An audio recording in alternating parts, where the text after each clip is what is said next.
Hi, my name is Angela. I'm a fifth year software engineering student, and today we are going to do our 4-course pairing menu brought to you by Trader Joe's frozen food section. That's right, our food's gonna be frozen and paired with wine. So as a tradition in Shea quarantine right now at this point, we're gonna have to pour one out to the homies, our quarantine homies. So cheers, guys.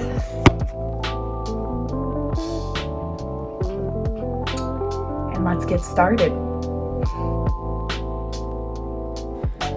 All right, so let's get into this. The first course is gonna be the appetizer.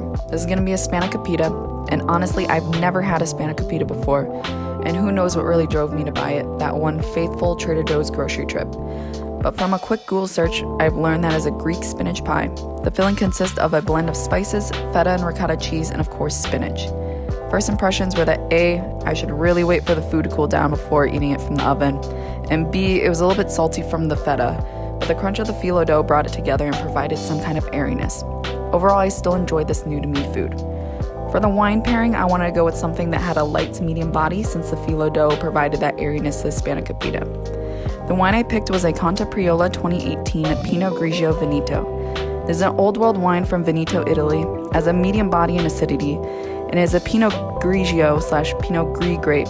From the Vivino website, most reviewers mention some sort of citrus, apple, ginger element to it.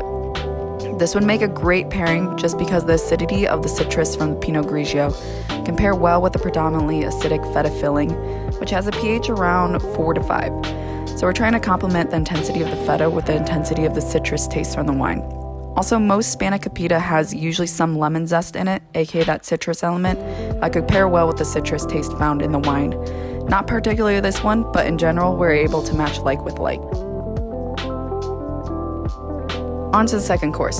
So as I said before, I was inspired by the Trader Joe's frozen food aisle because what's a better way to ruin your diet than the apocalypse, pandemic, quarantine, self-isolation, than frozen food?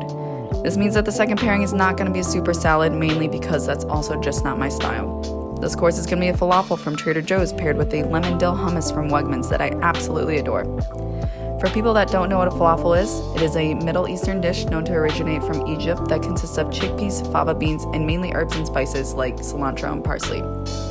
As for hummus, hummus is a popular dip in Middle Eastern and Mediterranean cuisine that consists of chickpeas, tahini, lemon juice, and garlic. The lemon dill hummus brings out some freshness to the primarily dense falafel. Now, it might sound a little weird to pair a chickpea dish with a chickpea dish, but honestly, chickpeas are one of my favorite legumes and don't get enough credit for being amazing. For the wine pairing, I wanted a wine that had a lemony citrus element as well as some kind of complexity to match the complexity of all the ingredients that actually go into a falafel. The wine I picked was the Scar of Sea 2018 Old Vine Chardonnay. This Chardonnay is a New World wine from Santa Barbara, California, and has a full body. It is leaning more towards a dry wine. It is slightly acidic, and from the Vivino website, community reviewers point out notes of lemon, oaky, and minerality. Ideally, I would have preferred a wine that would have a light to medium body since the falafel is fairly heavy and dense, but the hummus did lighten up some of that heaviness. Again, going with the pairing, a citrus wine with the lemon hummus would complement well, and because of the minerality of the wine, it would also match the amount of spices that are in the falafel. For the third course, aka the entree, we have this beautiful organic pesto tortellini. As most of my friends know, I refer to pesto as the absolute besto. It is such a great sauce for pasta, pizza, whatever your heart desires. It is somewhat expensive to buy and make. Pesto is mainly made up of basil, parmesan, pine nuts, and olive oil. The sauce is fairly salty, herby, nutty from the pine nuts, and has a fairly strong aroma compared to other sauces like marinara.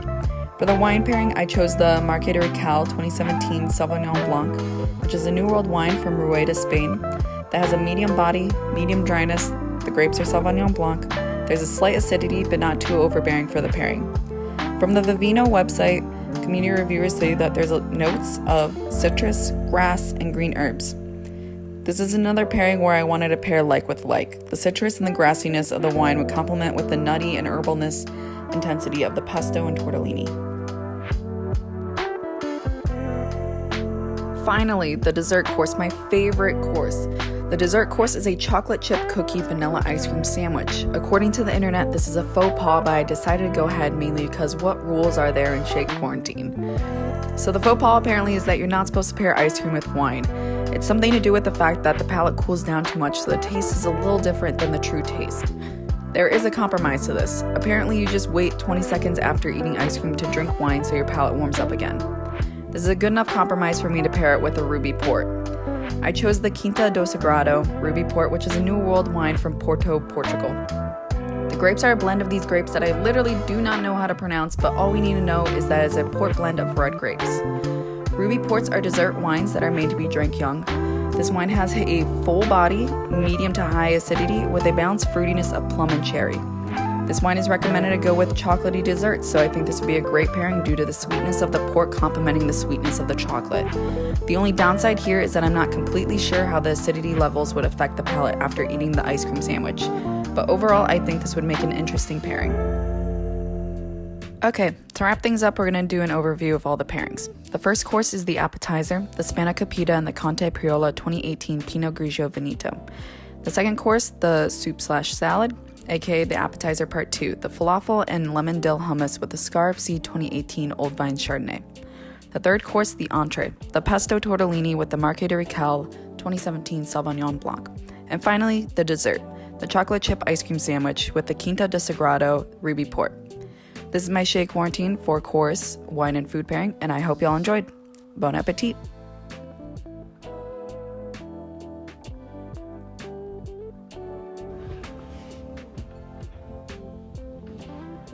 Alright. Mariana! Are you doing anything? What? I just want emotional support. Are you filming yourself doing it? Yeah. How do I open this?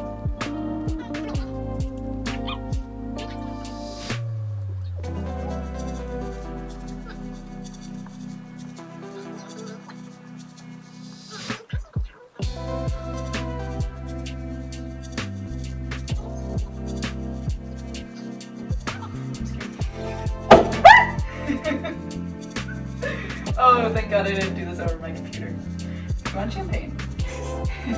Maybe a little bit. Come on, it's like 2:30, that's fine. That's like 5 o'clock somewhere. I opened it wrong, but it's fine, it's open now. Cheers! Alright guys, bonus content here. Because there wasn't enough of me talking in my 4-course pairings. Just wanted to say that this guy, my favorite wine of the semester. Wait, oop, there it is. It might be flipped. It's the Chateau Saint Michel Chardonnay 2017. It's beautiful. I know I popped champagne to do this. But this is, I truly enjoy this wine. And really trying to find a special occasion to actually drink it. The Bachelor is off. There's literally nothing on TV at this point that really provides me joy. So this is gonna wait a hot minute. It's fine, we have this.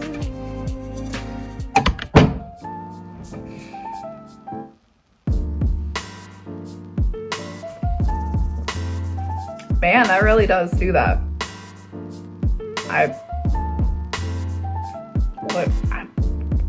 I'm speechless. That one poor girl in The Bachelor.